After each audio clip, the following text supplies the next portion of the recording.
Selamat siang, perkenalkan nama lengkap saya Berta Babut dengan NIM 2018-310113. Saya dari kelompok 6 akan membahas materi tentang rantai pasok komoditi tanaman perkebunan. Yang pertama, pengertian rantai pasok. Rantai pasok atau rantai Suplai adalah sebuah sistem rangkaian kegiatan yang meliputi koordinasi, penjadwalan, dan pengendalian yang terdiri atas organisasi, sumber daya manusia, aktivitas, informasi, dan sumber-sumber daya lainnya terhadap pengadaan, produksi, persediaan, dan pengiriman produk ataupun layanan jasa dari satu pemasok ke pelanggan. Jadi, rantai pasok ini lebih kepada bagaimana kita dapat memproduksi atau mengadakan suatu barang agar pengiriman produknya itu dapat dilakukan dengan baik atau pelayanan jasanya dilakukan dengan baik hingga sampai kepada pelanggan atau kepada konsumen akhir. Lalu yang berikutnya adalah tujuan utama dari rantai pasok ini. Tujuannya yaitu untuk memenuhi permintaan pelanggan melalui penggunaan sumber daya yang paling efisien termasuk kapasitas distribusi, persediaan, dan sumber daya manusia. Baik, jadi tujuan utamanya adalah agar bagaimana kita dapat mengetahui kapasitas distribusinya, terus persediaan dari barang itu sendiri, dan bagaimana sumber daya manusia dalam rantai pasok ini sehingga suatu produk atau barang dapat disalurkan atau dapat didistribusikan dengan baik atau sampai kepada konsumen akhir. Halo, perkenalkan nama saya Mabuloti Mandorin. Saya akan lanjut menjelaskan yang berikutnya ada badan usaha yang terlibat di dalam rantai pasok ini. Yang pertama itu ada perusahaan manufaktur, di mana perusahaan ini akan merubah barang mentah menjadi barang setengah jadi atau barang jadi yang memiliki nilai jual. Yang kedua ada penyediaan layanan jasa yang dimana badan usaha atau perusahaan maupun perseorangan menyediakan layanan jasa untuk menjual sebuah produk. Yang ketiga ada distributor. Jadi distributor ini merupakan badan usaha atau perseorangan yang bertanggung jawab untuk menyalurkan atau mendistribusikan suatu barang atau jasa ke konsumen akhir.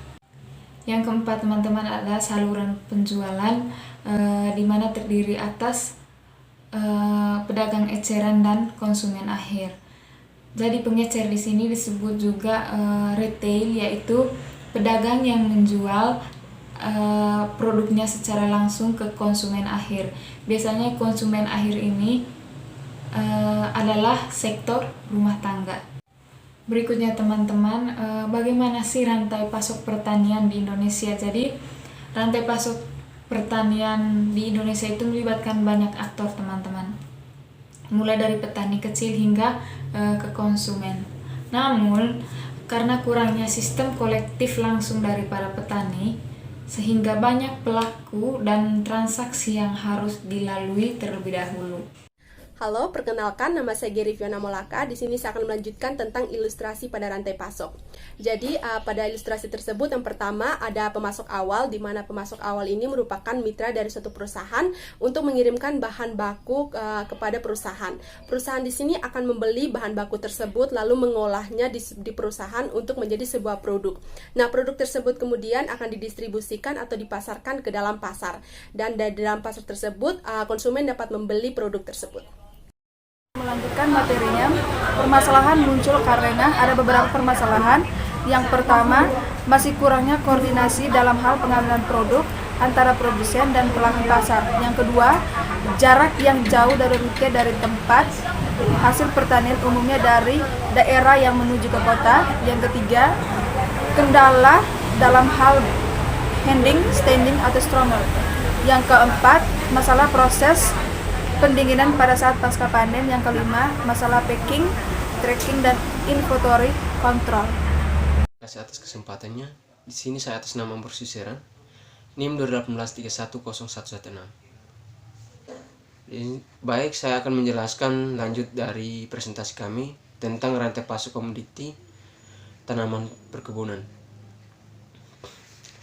Saya akan menjelaskan tentang tantangannya. Tantangannya yaitu perubahan cuaca. Perubahan cuaca secara umum dapat menurunkan produksi tanaman, terutama di wilayah pertanian yang terletak di lintang rendah dan mengalami kegagalan dan dampak negatif. Berikutnya itu pergantian iklim. Pergantian iklim akan berpengaruh pada perencanaan aktivitas kegiatan pertanian, sehingga jadwal tanam akan terganggu, yang mengakibatkan penurunannya angka produksi dan bahkan kegagalan panen. Yang berikutnya itu tingginya biaya logistik.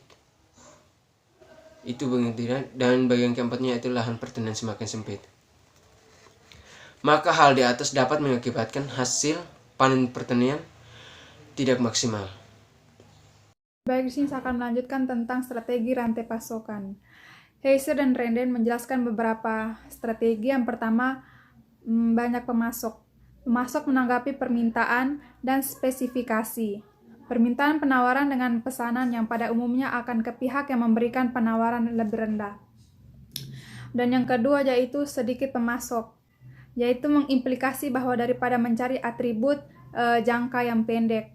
Dan yang ketiga itu integrasi vertikal, yaitu mengembangkan kemampuan untuk memproduksi barang atau jasa yang sebelumnya dibeli atau membeli perusahaan pemasok atau distributor. Baik, di sini saya akan melanjutkan yaitu strategi rantai pasok dengan Kiorestu, yaitu menggambarkan para pemasok yang menjadi bagian dari suatu perusahaan.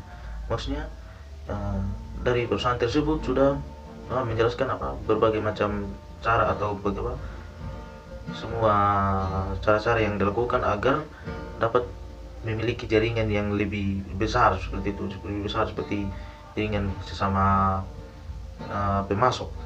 Yang keempat, perusahaan virtual atau virtual company. Perusahaan virtual adalah perusahaan yang mengandalkan beragam hubungan pemasok untuk menyediakan jasa atas permintaan yang diinginkan. Maksud dari perusahaan virtual yaitu perusahaan yang mengandalkan beragam hubungan, artinya memiliki hubungan dengan sesama pemasok yang dapat menghasilkan permintaan dari konsumen, permintaan seperti barang-barang yang kurang dari konsumen tertentu yang bisa disiapkan oleh pemasok tersebut.